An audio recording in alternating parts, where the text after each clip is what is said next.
Hola, buenos días. Me llamo Pascual Martínez Sáez y tengo 74 años. Nací el 18 de enero de 1943, hijo de Carlos y de Consuelo. Mi profesión básica ha sido la sastrería. De la sastrería se han derivado otras profesiones, como ha sido tener fábricas de confección, de textil y de piel, y patronista para empresas internacionales. En este instante tengo 8 nietos, de los cuales una es una niña, y que vienen de 4 hijos, 2 varones y 2 hembras. Solo vive una de mis hijas en Almansa y los demás, la tercera vive en Dublín, el cuarto y más pequeño vive en Tenerife y el mayor vive en Albacete, con la alegría que tengo de que todos ellos han estudiado carreras universitarias. Costó, por cierto, y eso lo sé yo muchísimo. Estudios tengo elementales. Yo solo hice el bachiller elemental porque quizá mi forma de pensar referido a lo que era ayudar a mi padre y el trabajo que tenía mi padre, que también era sastre, pensaba que debería de ayudarle. También es verdad que coincidió con que mi padre en aquel tiempo estaba enfermo de un reuma que no había manera de podérselo quitar y que luego desapareció. Seguramente era un virus, desapareció así como así. Eso no me limitó el seguir estudiando. He estudiado mucho, muchísimo, me ha gustado mucho la historia y de mi profesión he estudiado cualquier cosa que salía en cualquier lugar que fuese. De hecho, he estado yendo también a la Universidad de Barcelona, donde hice un máster sobre psicoestética, y eso me sirvió para trabajar para empresas importantes, entre ellas el Corte Inglés sobre todo, y he tenido la suerte siempre de que si me ha faltado trabajo he tenido quien me ha dado. Nunca he tenido problemas de trabajo en el sentido estricto de decir te quedas ahí arrumbado a un sitio. Como todo el mundo me he jugado mi patrimonio, me lo jugué muchísimo porque llevaba tantísimas empresas. Llegué a estar en la Seguridad Social en 2 empresas por cuenta ajena y en una empresa por mi propia cuenta, como autónomo. Esto me ha servido de tener multitud de conocimientos sobre las personas y sobre mí mismo. Por lo tanto, me creo que tengo la suficiente capacidad para pensar que los errores que se cometen a veces son disculpables. Con respecto a mis aficiones y lo que he hecho en mi vida, pues yo empecé como cualquier niño de mi edad, que nos llamaban a la emisora de Radio Juventud de Almansa y íbamos allí a echar una mano. Nos ponían música, poníamos música, nos daban algún pescozón, porque oye, arma y jaleo, rellenábamos los boletines de los discos dedicados, y eso nos ha servido de conocimiento de personas y de haber estado en el sitio donde se ha generado después toda la cultura de la ciudad. La cultura de la ciudad ha estado siempre alrededor de lo que eran las fiestas patronales, con sus altas y sus bajas.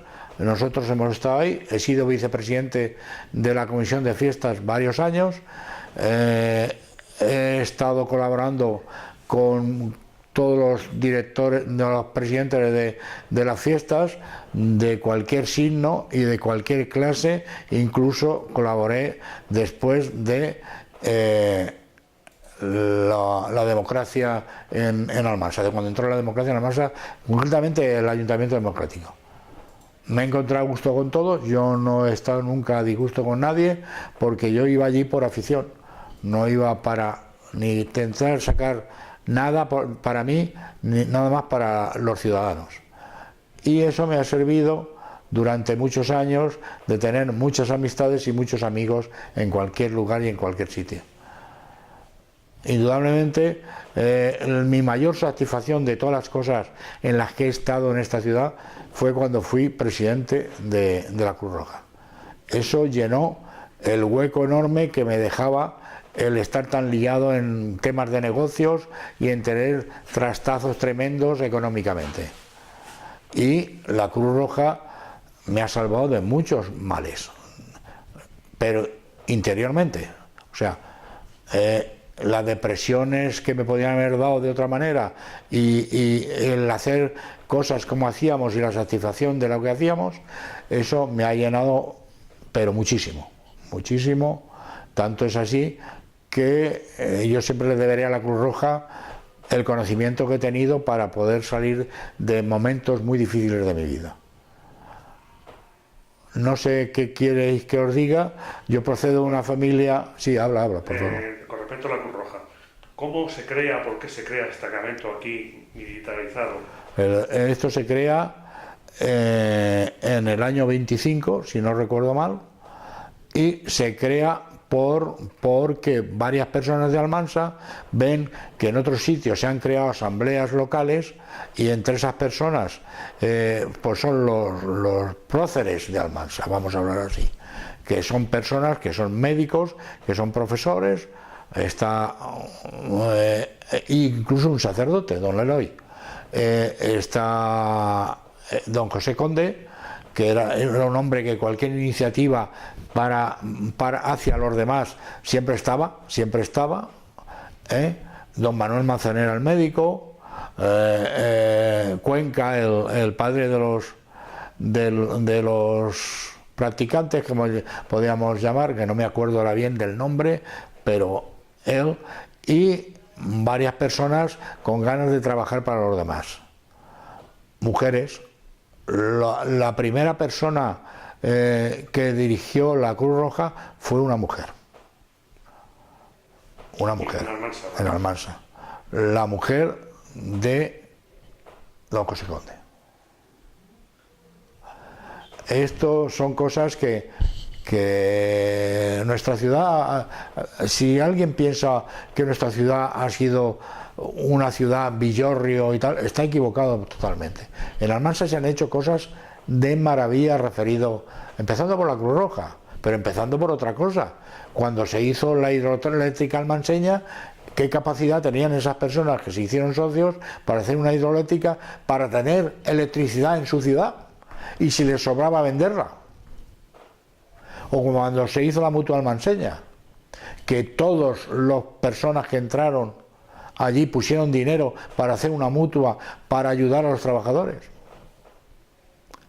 Almansa ha tenido cosas importantísimas, de hecho ha tenido también personas importantes, y el que más recuerdo yo referido a lo que es la historia es Pedro Lamata, que aquí tiene un barrio, pero Pedro Lamata, gracias a su hijo Fernando Lamata, en Almansa hay un hospital, que además me dijo textualmente, que lo dijo muy serio, hablando con él, porque soy pariente suyo lejano, y tengo amistad con él, pero eso no tiene que ver nada con la política, dijo, esto lo busco hacer por mi padre y por tu padre, porque mi padre y él eran amigos de niños, entonces, de jóvenes, porque de toda la vida, y entonces él tuvo esa deferencia con Almansa, porque sí que había un movimiento en Almansa de hacer el hospital, sí que había gente de Almansa que querían que hubiese un hospital, pero el empujón lo tiene que dar siempre uno que esté arriba,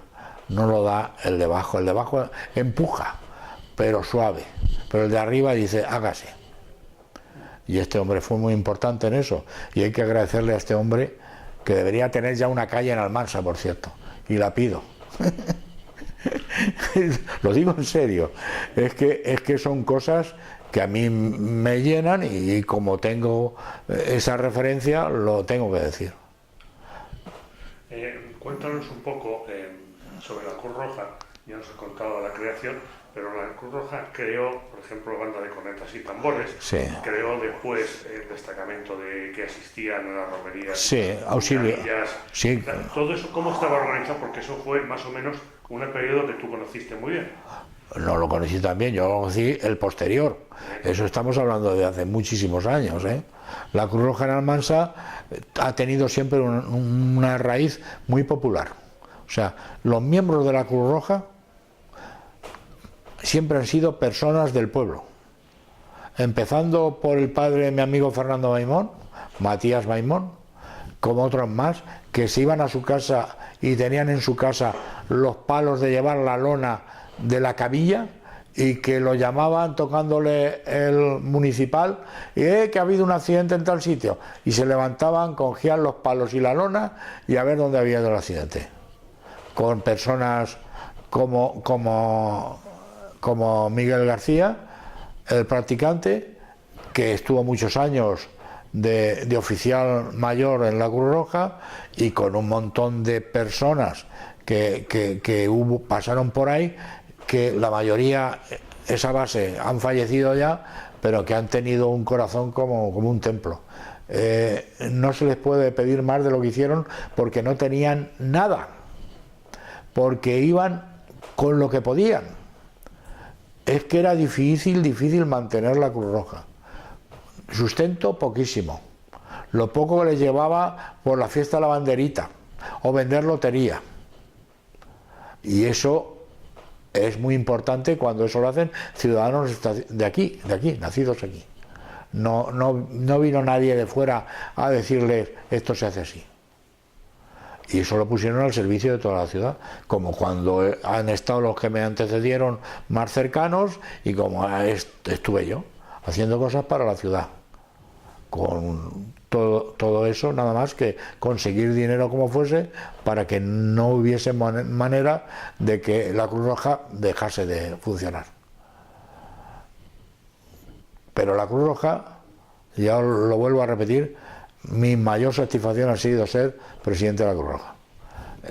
Hombre, mi mayor satisfacción tener mis hijos y mi familia, pero me refiero a cosa pública. Cuéntanos algo del funcionamiento, cómo entras en la emisora, cómo se desarrolla tu etapa en la emisora. Ya os lo he dicho, lo he dicho anteriormente, que yo entré a la emisora de crío cuando estaba estudiando el bachiller, que nos buscaban. Yo iba a la Academia Virgen de Belén y, oye, pasaros por la emisora si queréis, os gusta la música, os gusta el cine, os gusta esto, tal. A Tamarí, a Pascual Pérez Tamarí, a mi amigo Pascual Pérez Tamarí, que se sentaba en mi mismo pupitre, uno al lado del otro, amigo mío desde niño. Le gustaba mucho el cine y hacía programas de cine cuando estaba en la emisora. Al otro le gustaba otra cosa, pues hacía eso. Pero te daban un espacio chiquitín, porque en realidad la base fundamental de la emisora era el entretenimiento para las fábricas y para los trabajadores, para que oyesen música y estuviesen entretenidos, y que no era muy difícil oír bien la emisora, pero ahí estaba, ¿sabes? Porque si estás trabajando en una máquina que está haciendo cualquier función en una fábrica, es difícil oírlo. Y entonces había una radio puesta encima de un taburete o encima de una leja, y eso es lo que se oía. Y la emisora, de satisfacciones, a mí personalmente, sobre todo la base del conocimiento de los ciudadanos y del conocimiento de las fiestas de Almansa. Igual que hay gente que se oponía cuando llegan las comparsas, o se ponían aquí los comparsas, yo no me opuse, todo lo contrario, ayudé a crear los almanzárabes. Y quiero decir una cosa, y esto que no pase, esto es historia: los primeros uniformes de moros los hice yo en Almansa a los almanzárabes. El verde y blanco, eso fue idea nuestra. Y fuimos al Museo del Traje en Alcoy, y estuvimos viendo colores, hicimos fotos, y entre todo eso elegimos los colores. El estar en un sitio te permite el desarrollar tus ideas alrededor de los que conoces. Un poco, cuéntanos la programación que existía en Radio Juventud en los años Muy corta, y los años más importantes de programación muy trabajada fue cuando estaba Pacoli, que en paz descanse, cuando estaba Antonino Maciá, cuando estaba Antonio Molina, cuando estaba Lamellos, cuando había varios que le gustaba mucho el teatro y hacían teatro en la radio, fuese drama, comedia o tragedia. Era y lo hacían y lo escribían ellos.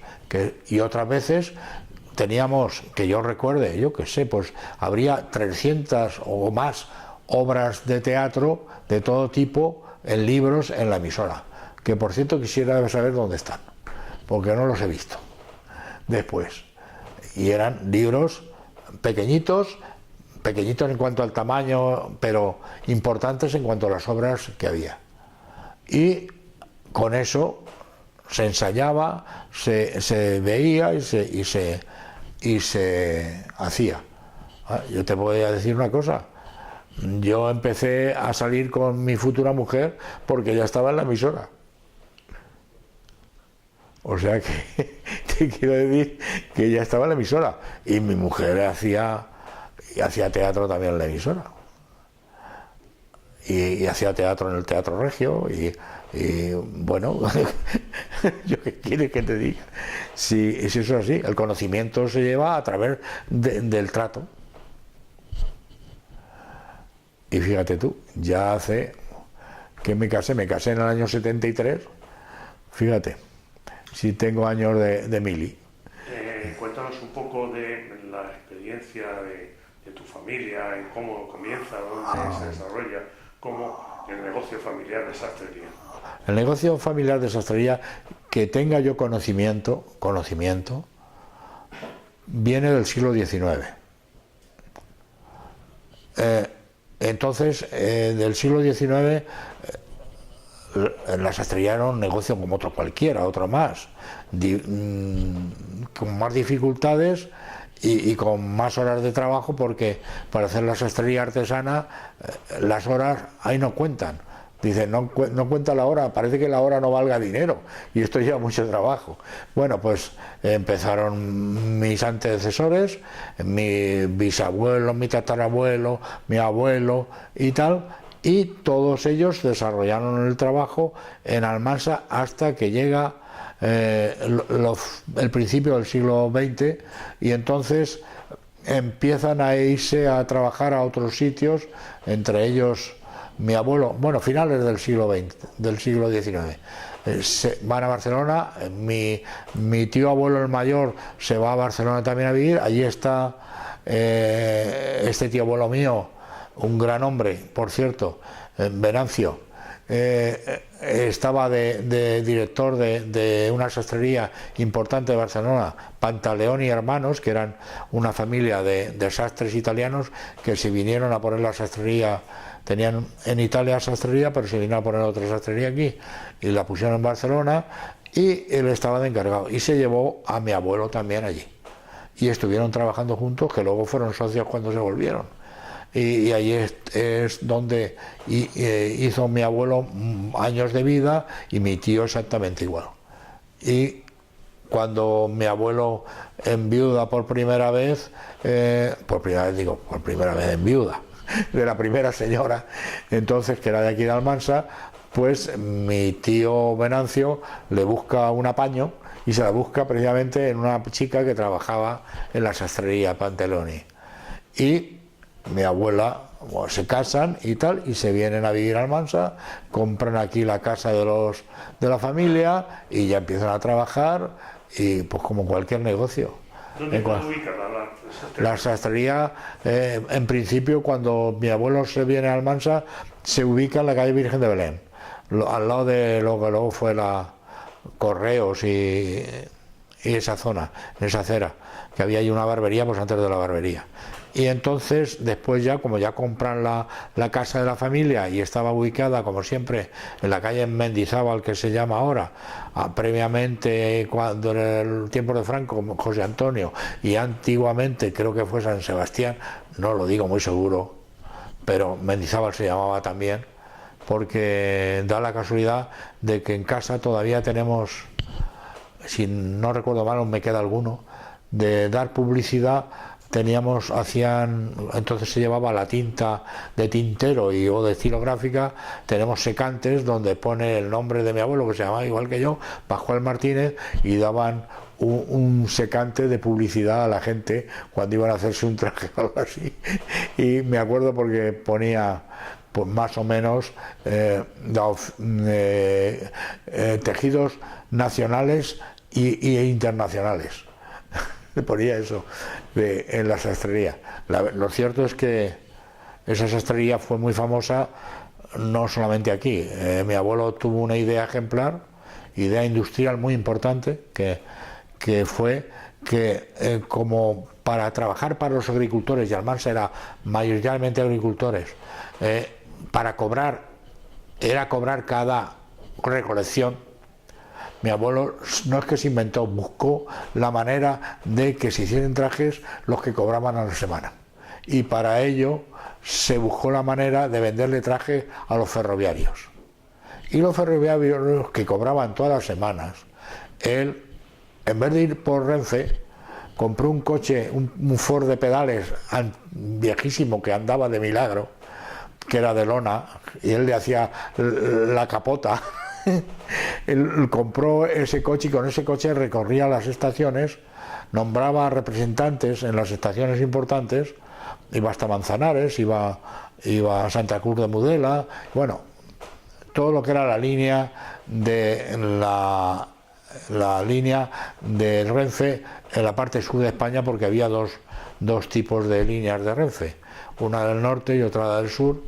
Madrid-Zaragoza-Alicante era la que mi abuelo utilizaba, y se iba por las estaciones, nombraba un representante allí, que generalmente era alguien que tenía o el kiosco de los periódicos en la estación o algún jefe de estación o secretario de estación, y a través de él vendía los trajes, y luego iba recorriendo los sitios probando los trajes y con los tejidos. Volvía, y cuando volvía no se sabía las marcas que había hecho con la tiza en los trajes, si estaban o habían desaparecido. Y hay que ver los trajes como fuese. Mi padre de jovenzuelo, que ya estaba en eso, dice, había veces que no sabía por dónde meterle mano a lo que traía tu abuelo. Digo, pues no, me creo que sí. Y nada, y a través de eso, muchos años, nombramos ya, cuando se sentó mal lo que era España en el sentido de después de la guerra, ya nombraron representantes en las ciudades cercanas más importantes. La Encina para nosotros era una ciudad importante porque había 1000 y pico de ferroviarios, pero de ahí te pasabas a Elda y Villena sobre todo, luego Novelda, Ibi y Monóvar, y eso lo he hecho yo también, o sea que yo también estaba ahí vendiendo trajes. Pues sobre eso tengo una gran experiencia. Y bueno, y ahí empezó la sastrería a ir funcionando hasta que nuestro gran enemigo, que fue el precio y la confección, nos dio el palo, porque aquí no ocurre lo mismo que en Italia, que la artesanía está valoradísima. Italia se valora, en la actualidad se valora la sastrería como si fuese, bueno, una cosa aparte.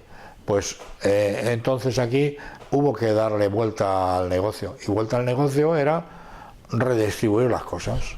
Entonces yo ya empecé con temas por mi cuenta de confección, monté primero una fábrica de confección para motorismo, a base de monos de cuero y cosas para ciclismo, y que la pusimos en Villena, luego la trasladamos a Caudete, y luego ya me metí en temas de piel y exportar. Estuvimos exportando, eso ya lo llevaba yo solo a toda Europa, a América, y de la mano en conjunto con Sendra nos repartíamos el stand y fuimos manejando las cosas hasta que, como todo, también se va, porque lo que hacíamos era indie o hindú, o indio o americano de las Américas profundas, y entonces pues las cosas van cambiando y yo ya me dediqué más a sastrería, modistería, que siempre me dediqué, y a patronaje industrial. Háblanos un poco dentro de tu faceta personal, por ejemplo, el servicio militar, donde lo hiciste. Bueno, ya. No sé, alguna cosa. Yo el servicio militar lo hice en Bétera, la ciudad cercana, bueno, el campamento de Bétera se llamaba entonces. Está cerca de Bétera, a 2-3 kilómetros de Bétera, allí hay un cuartel, que allí es donde hice yo el campamento. Y por suerte, por desgracia, pues estuve allí toda la mili, porque un amigo que estaba del reemplazo anterior, no, del mismo reemplazo, pero el segundo en vez del tercero que fui yo, dijo: tú quédate aquí, que estoy en la oficina muy bien y tal, yo voy a procurar que te quedes aquí. Y yo estaba contentísimo, digo, aquí en la oficina, este no hace nada, yo hacer 4 cartas y 4 nada, eso lo sé hacer. Como se escribir a máquina no tenía ningún problema. Bueno, pues resulta que luego, cuando termina el periodo de instrucción, me cambian de compañía, y entonces me meten en otra compañía con un capitán que había que echárselo a la espalda, que vamos, que me ponen de instructor, o sea que yo haciendo de instructor, y me tiré toda la mili haciendo gimnasia y haciendo movimientos militares, toda la mili. Y para más INRI me licenciaron un mes después que a toda mi quinta. Por eso, pues hasta no se fuesen los reclutas de allí, no nos podíamos ir nosotros. Bueno, pero estuve bien, no me puedo quejar, ¿eh? No me puedo quejar. ¿Qué deporte tienes preferido? ¿Qué? ¿Qué deportes tienes preferido? He sido poco deportista, ¿eh? Os lo digo con toda sinceridad. Ahora es cuando me estoy acostumbrando, porque llevo a mis 10 nietos de aquí al fútbol. He ido al fútbol porque había amigos que estaban en la directiva y me llevaban el carnet: toma, 2, 3 carnets, 4, véndelos, y fíjate que les decía: esperad un momento, sube a casa, te doy el dinero y yo ya procuraré venderlos o regalarlos, lo que sea. Pero que por eso iba al fútbol, y no podía ir todos los días porque yo los domingos trabajaba y no venía siempre a las horas, porque nos íbamos a probar y a vender traje fuera de Almansa. Entonces aprovechábamos el domingo exclusivamente, no el sábado, el domingo. Entonces he ido poco al fútbol, me ha gustado el fútbol, dejé de practicarlo muy joven, y dejé de tener afición también muy joven, y ahora la estoy cogiendo porque llevo a mis nietos. Y tengo 2 nietos que juegan muy bien al fútbol, y por lo tanto los llevo y me voy, veo cómo juegan y todas esas cosas. Y bueno, es que su padre, como ha sido futbolista, es que quiere que sus hijos vayan al fútbol, y yo pues tan contento. En la etapa que te he preguntado antes, pero no ¿No te he contestado? No me has contestado. Te hablo de que en una etapa de la Cruz Roja hubo aquí un destacamento que hacían varios chicos, hicieron aquí el servicio militar a través del voluntariado. Aquí, sí. Eso lo conocerá bien. ¿Cómo era? Eso lo conozco muchísimo, eso lo tuve. Es que lo tuve en su momento más importante, que llegamos a tener hasta 25 soldados. Se hizo muy pronto. ¿Cómo se desarrolló? Y luego, cuando el cambio a la sustitución por la mili, por los servicios sociales que cubría Cruz Roja, y pues se desarrollaba en el principio, cuando era militar, como un militar. O sea, allí había cargos militares exclusivamente. O sea, el que tenía yo de mano derecha era sargento. Era sargento militar. Bueno, militar por la Cruz Roja, pero con titularidad de sargento. Luego había cabos, había primeros, había de todo. Y Luego nosotros dependíamos de un comandante en jefe que era el que inspeccionaba nuestra zona y la de Albacete, la de Munera, bueno, varias asambleas. Y luego la tercera región militar, a Valencia. Eso era estrictamente militar, con disciplina militar. Cuando eso cambia y pasa a ser no militar, se quita esto, entonces ya no es el responsable. Entonces al sargento se le titula el responsable de que esto funcione, ¿sabes? Y ya no hay ningún tema de disciplina militar, no hay el que, oye, que tú te quedas aquí, vas a hacer 5 días servicio, eso se termina, el que digas, este tío es un golferas y se va de aquí, eso ya no se puede hacer. Ahora hay que hacerlo con expedientes, con cosas de moda, de civil, de manera civil.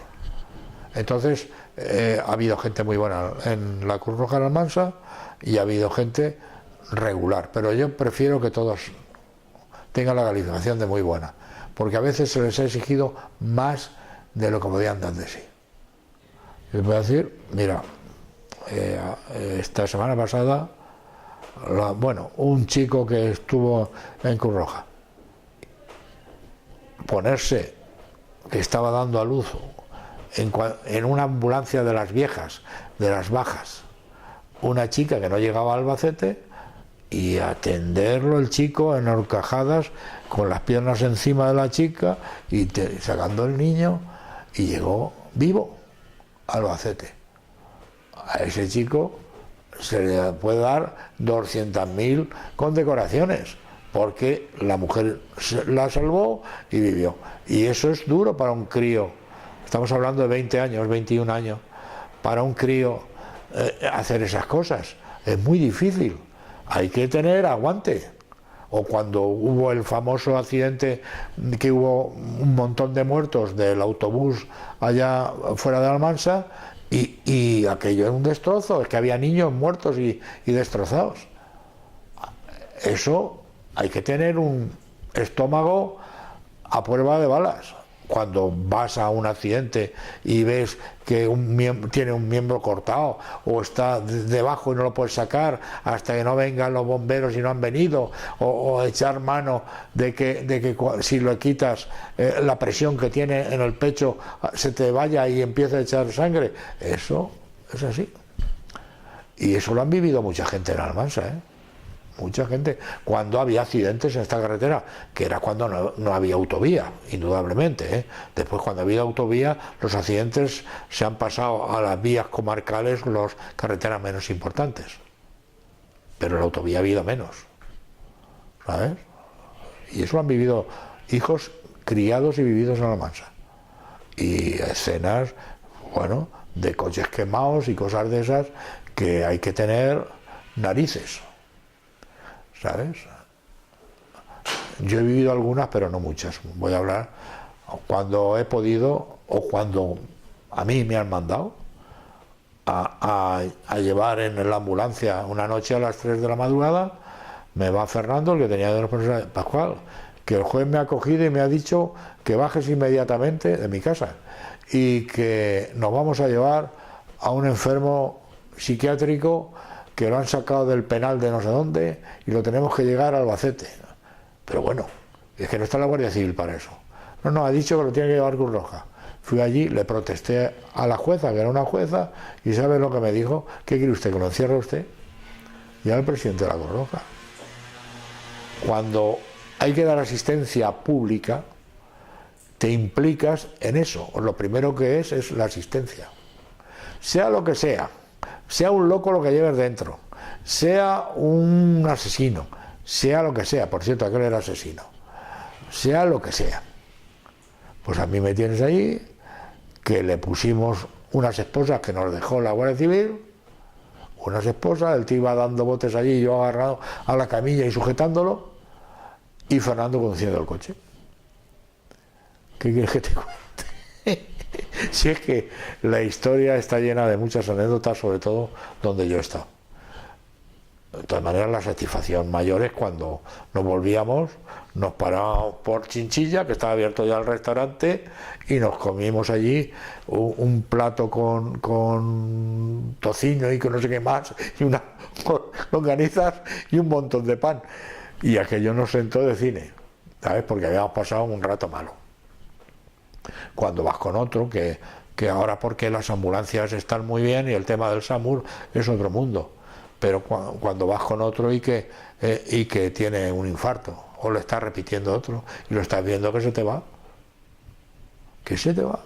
ya le pongas lo que le pongas, le hagas el RCP o no se lo hagas, es que ves que se te va. Y bueno, como no llevábamos médicos, porque lo que llevábamos era simplemente socorristas, pues eso es así.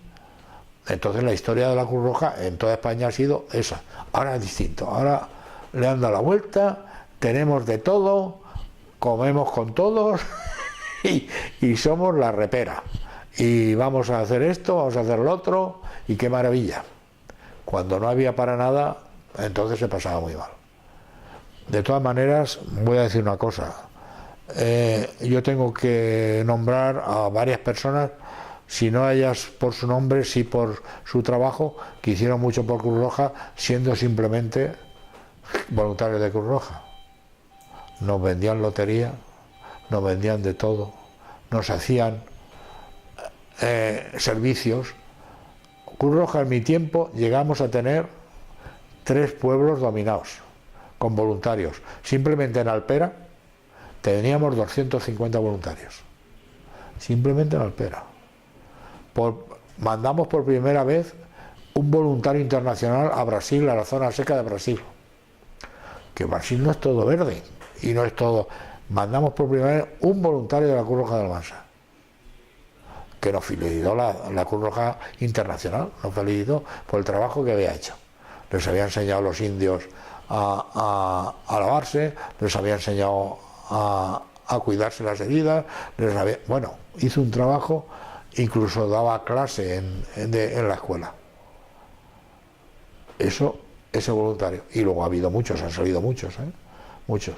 Mi propia hija, mi hija Arancha, que vive en Irlanda ahora, estuvo en Guatemala, estuvo en el Sáhara, estuvo en Argelia, estuvo en San Francisco Javier, yendo de voluntaria a todos los sitios que ha querido.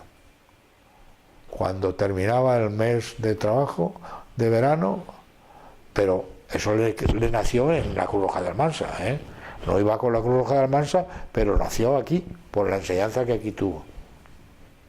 Que es la única hija de los 4 que se me hizo voluntaria de Cruz Roja. Los demás no.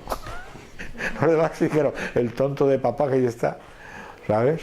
Y bueno, la experiencia que ella ha tenido es maravillosa. Ella la ha pasado mal y bien. ¿Y por qué se crea ese movimiento que se conjugaba el periodo del servicio militar y luego lo quitan? ¿Por qué viene eso? ¿Es una orden nacional? La Cruz Roja se crea en todo el mundo para salvar a los heridos de guerra. Y se crea en Suiza para salvar a los heridos de guerra que no los atendían suficientemente. No había médicos suficientes ni sanitarios suficientes en los ejércitos. Y entonces crean un cuerpo de voluntarios para ayudar a esas personas, que no eran militares, pero dependían del ejército de cada nación, porque tuviese una disciplina. Entonces se crea para eso, para salvar a los heridos, para que no hubiese tantas muertes. Eso se pasa a todo el mundo. En todo el mundo es a través del ejército. En todo el mundo. Pero llega un momento que aquí el entonces presidente de gobierno, Aznar, dice, se ha terminado la mili. Ya no hay mili. O sea, el voluntario de Cruz Roja deja de ser militar. Porque todos teníamos cartilla militar, ¿me entiendes? Entonces dejamos de ser militares y creamos la Cruz Roja actual, de nombramiento a dedo, de todo tipo de cargos, a nombramiento por votaciones. por primera vez se crea, a mí me eligen por votos, primero me eligen a dedo los responsables y luego yo me presento a que me elijan, si me eligen o no me eligen, y así después todos. O sea, yo tuve que en eso una experiencia, también es verdad que estuve participando en la Asamblea de Madrid, o sea, en la Asamblea General en ese tema, y tuve una experiencia pues con muchísimo valor para mí, muy importante para mí. Y luego pues ya lo demás pues viene por su propio pie, empiezan a distribuirse las cosas de otra manera. Si la sociedad civil ha creado las ambulancias de los hospitales, las ambulancias de la Cruz Roja ya no tienen el mismo trabajo que tenían antes. Por lo tanto, hay que darles otra consistencia y otro trabajo. Y eso se va creando a través de los años. Y ahora vamos a ayudar a los que menos tienen, y ahora vamos a ayudar a los que les falta comida. Buscamos la manera de que Europa nos dé comida de sobrantes de la comida que se fabrica en Europa. Ese sobrante lo distribuimos nosotros, el Ministerio de Agricultura nos manda esa comida y lo distribuimos nosotros, para que esos alimentos a los fabricantes les va muy bien, porque así no bajan los precios por los sobrantes de comida, y a nosotros también nos va bien porque lo distribuimos en gente que no tiene para comprar. Todas esas cosas son... Me querías preguntar sobre cómo entraban en Cruz Roja cuando había militares. Era sencillo y a la vez difícil. Mucha gente quería hacer la mili aquí porque, ya ves tú, no estar fuera de su casa y estar aquí, incluso poder trabajar mientras estás haciendo la mili, porque si te toca el turno tal, te pasas al trabajo, al otro turno y cosas así. Pues para entrar en Cruz Roja haciendo la mili era muy sencillo. Prioridades no había. Había la única prioridad para entrar en Cruz Roja es pedirlo, querer ser voluntario de Cruz Roja, pedirlo y hacer un curso de socorrismo.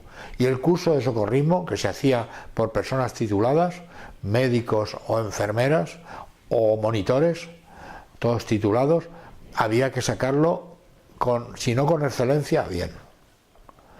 Si suspendías, si había suficientes voluntarios o sobraban, si suspendías, estabas suspendido y no entrabas.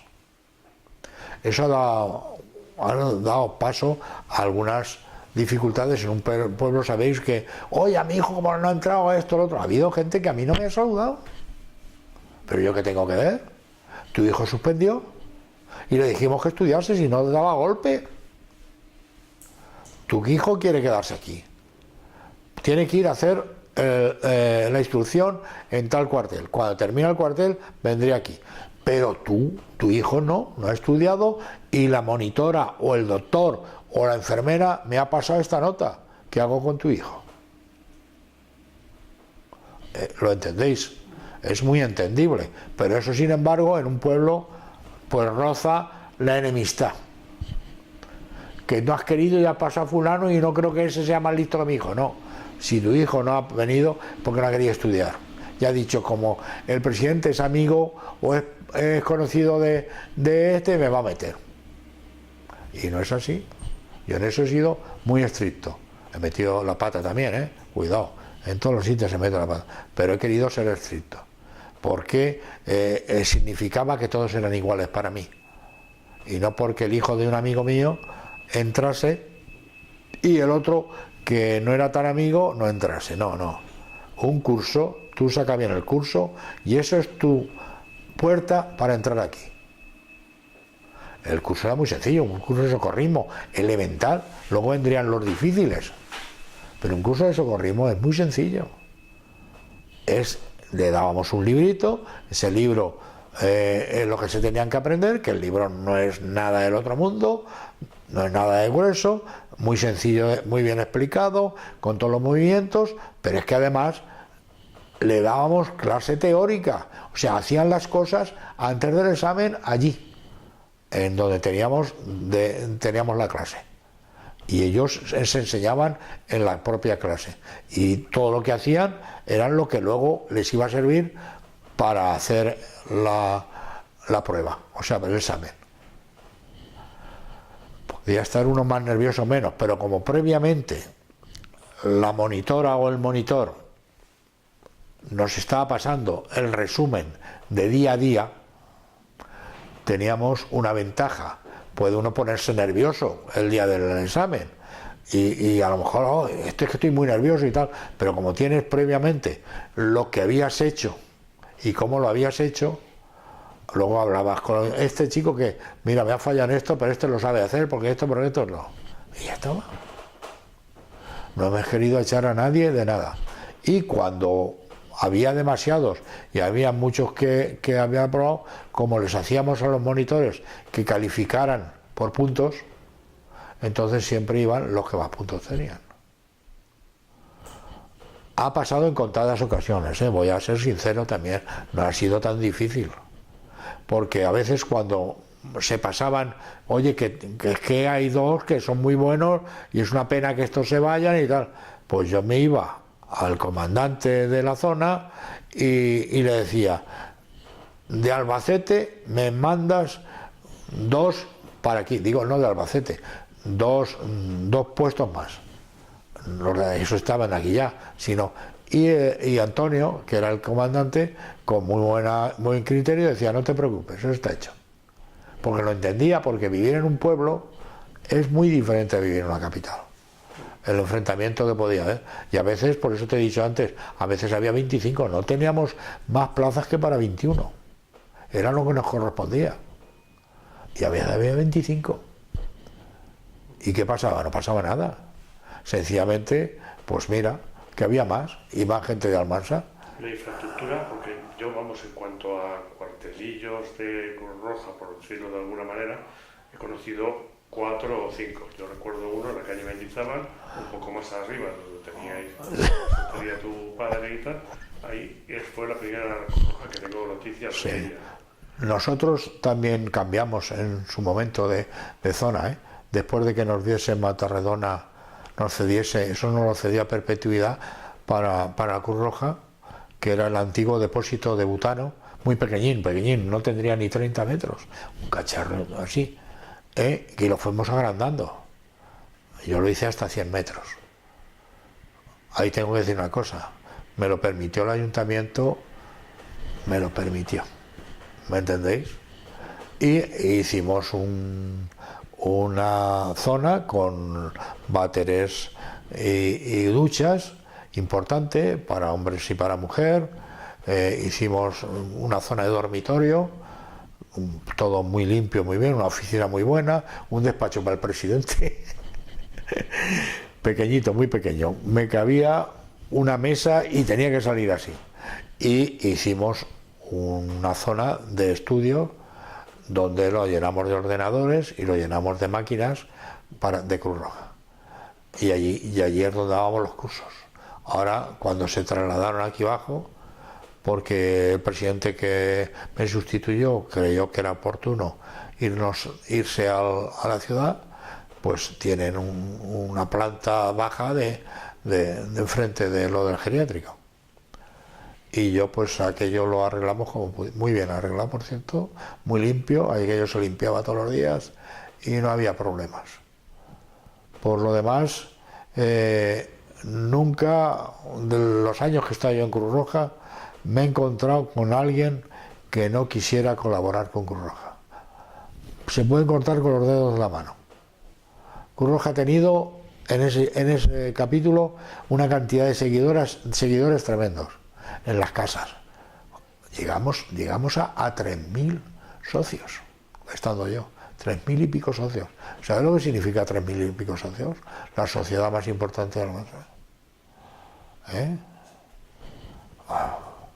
Por Dios, era todo el mundo socio de Cruz Roja. Si había, mira, nuestro alcalde actual, hablando de socios, su padre, cuando nació nuestro alcalde actual, su padre, voluntario de Cruz Roja, lo apuntó de socio de Cruz Roja. El alcalde. y luego lo tuve yo en Cruz Roja de la Juventud, porque fuimos reformando cosas y hacíamos la Cruz Roja de los mayores y la Cruz Roja de la Juventud, donde se empezaba a formar la juventud. Hacíamos campamentos, nos íbamos de excursión, se iban a pasar noches en el campo, en Belén, en la Hunde, en este sitio, en el otro, y la Cruz Roja de la Juventud llena. Vamos, se nos llenaban 2 autobuses para salir de excursión. Y también hay una faceta que quería preguntarte, aprovechando que estás aquí. Recuerdo muy rato la banda de cornetas y tambores. Sí, sí. Y que desapareció, ¿ha desaparecido? Hubo un instante, y lo tengo que decir porque lo tengo que decir, y vamos a ir al tema. Lo que pasa es que voy a tocar un poco la política y no quisiera. Cuando cambia democráticamente el régimen, la entrada del gobierno, quiero decir una cosa, quiero decir por sentado que no califico que fuesen socialistas, ni eso fuera. Por poco conocimiento de las circunstancias, todos pensaban que los que mandaban en Cruz Roja eran todos militares del franquismo, porque tenían titulación de militares, y no era así, ¿me entiendes? Entonces empezaron a quitar cosas que se asemejasen a cualquier movimiento del ejército, o sea, que un tema del ejército. Y en muchos sitios, como aquí, pues la gente empezó a que no tal, es que no quiere venir nadie, porque tal, porque esto, porque el otro. Bueno, que la banda de tambores y cornetas, por su propio peso, fue desapareciendo. Y yo, si estaba metido en un comité nacional donde el proyecto era democratizar la Cruz Roja, no me atreví a montar, lo digo como suena, a montar otra vez la banda de tambor y corneto. Y dije lo siguiente: cuando pasen unos años, entonces si hay que montarla, se monta, pero mientras vamos a ir solucionando otros temas más importantes, que era democratizar la institución. Y el democratizar la institución no fue sencillo. Había gente que estaba agarrada al sillón que parecía que era suyo, ¿me entendéis lo que os quiero decir? Que era suyo, o sea, no tenían más pretensión que continuar. Y hubo muchos disgustos, y esos disgustos me llevaron a mí a ser presidente. O sea, yo fui presidente como vicepresidente de la Cruz Roja de Almansa, sustituyendo a la persona que era presidente. Ese asunto, claro, yo no quería ponerme en contra de nadie, si lo que yo pretendía, como otros muchos más, era que la institución fuese moderna en todos los sentidos, como en otros sitios se había hecho ya años anteriores. Pues oye, vamos a hacerlo aquí. Yo no tengo ni... El montar una banda de tambores y cornetas se puede montar. ¿Qué quedaron de tambores y cornetas? Pues quedó Tobarra. ¿Por qué? Pues porque allí hay tambores y cornetas de la Semana Santa. Y quedó no sé qué otro pueblo que también hay tambores y cornetas de la Semana Santa. Pero Almansa se fue diluyendo. Muchos se salieron, otros se hicieron mayores y otros creyeron que no era su espacio. Que la Cruz Roja ya no era igual que lo que ellos querían. En efecto, no era igual. Eso vamos a hablarlo. Porque se terminó en que tú eres cabo y mandas más que todos los que hay alrededor, y no. Ahora éramos voluntarios todos teníamos nuestro cargo civil, y el que estaba allí era por lo que estaba, por vocación, y no por mandar. Y eso es lo que hizo que yo no me atreviese luego a volver a hacerlo. No me atreví. Y de hecho, más de una petición hubo por parte de algunos músicos que habían estado. Pero yo tenía mucho lío con el tema de lo que se estaba transformando. Los congresos internacionales, lo han hecho, y ahora me voy a Madrid, soy de la Comisión de Hacienda y tengo que estar en la Comisión de Hacienda allí con el rollo macareno, ¿sabes? Porque eran rollos, pues nos tirábamos allí 2 horas, que eran unos rollos tremendos, Y hasta que todo poco a poco se fue haciendo, pues ahí estuve yo. Y luego ya, pues aquí estoy, ahora estoy aquí. ¿Hay alguna cosa, Pascual, que creas tú que no nos hayas dicho, que creas relevante para quedar analizado aquí? No, bueno, relevante es el agradecimiento a todas las personas que han estado conmigo, fuera y dentro de cualquier institución que haya estado. Los que estuvieron conmigo en las fiestas, todos los que están ahora, mayoritariamente todos los que están ahora, todos los que están ahora, la mayoría conmigo en las fiestas, estaban conmigo dentro de mi grupo, porque el grupo más importante de las fiestas era el de festejos, y el de festejos era mío, ¿sabes? Era el grupo más importante, 60 y tantos estábamos. Luego, porque a mí me gusta siempre, eso sí, lo digo claro, tener a mi lado gente para todo, para apoyarme y para mandarme a freír espárragos, para las dos cosas, pero que estuviesen conmigo y que supiesen lo difícil que es llevar cualquier cosa con voluntad, porque siempre hay alguien que no tiene voluntad. Entonces, y mi grupo era muy fuerte, muy grande. Luego aproveché ese conocimiento para hacer la comparsa de los almanzárabes con mis amigos, con Diego de Bes, con Juan Cuenca, con Ernesto Cuenca, con todos, con Vicente López, bueno, con amigos míos, que ellos siguieron, pero a mi mujer es que no le gustaba la comparsa. Y en eso que la mayoría son primos, o sea que son parientes de ella y primos míos. Bueno, pues no quiso, no le gustaba lo de los moros. Sin embargo, tengo a mi hija en los almohades, a mi yerno en los almohades y mis dos nietos en los almohades, ¿sabes? Es la vida. Las circunstancias cambian y ya está. ¿Que me hubiera gustado estar? Pues sí, pero no soy mucho de desfiles yo, personales. O sea, hay que tener una afición muy fuerte en el tema de los moros. Ahora, en lo de carrozas y la famosa fiesta esta que hacen del desfile festero, lo inventamos nosotros, el desfile festero. El primero que se hizo. Lo inventamos nosotros, que salió de la plaza de Bernabéu, de la placeta Sendra. El primero. Salió de allí. Y eso se fue creando poco a poco y se hizo un gran desfile de mucha gente de participación. Lo que pasa es que luego se ha subvertido, luego se ha convertido en que bebemos mucho. No, el que bebemos mucho, yo lo que te puedo decir es la verdad. Pero en principio era un desfile de fiesta. Cuando empiezan ya los desfiles festeros de los moros, pues entonces ese desfile se tiene que transfigurar y darle otro ambiente. Lo han hecho, pues bien hecho está, y quien lo está haciendo son gente joven, importantísimo. Para mí es lo más importante de todo, porque seguirá. De una manera u otra van a seguir. En todos los sitios que tú has estado, ¿notas que ha habido una evolución por todo lo que nos han contado? Todos. En todos ha habido una evolución, para mejor, peor, o como sea, pero ha habido evolución. No digo ni para mejor ni para peor, ha habido una evolución. El valorarlas ya depende del momento que tú has vivido en esas fiestas o en esa emisora o en lo que sea, o en la Cruz Roja. Lo podría valorar yo para mi pensamiento, pero como el resto del público es lo que está conociendo, el resto de las personas, pues ellos están valorándolas positivamente o están trabajando para su ciudad. ¿Que hubiera hecho yo las cosas diferentes?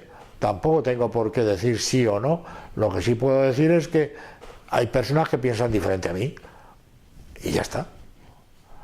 Y ya está. Yo, ¿cómo lo voy a decir yo? No. Oye, que eso me gustaría de esta manera. Pues no se lo digo. Oye. Bueno, vamos un poco a terminar, no sin antes, dar las gracias por habernos atendido, por habernos escuchado.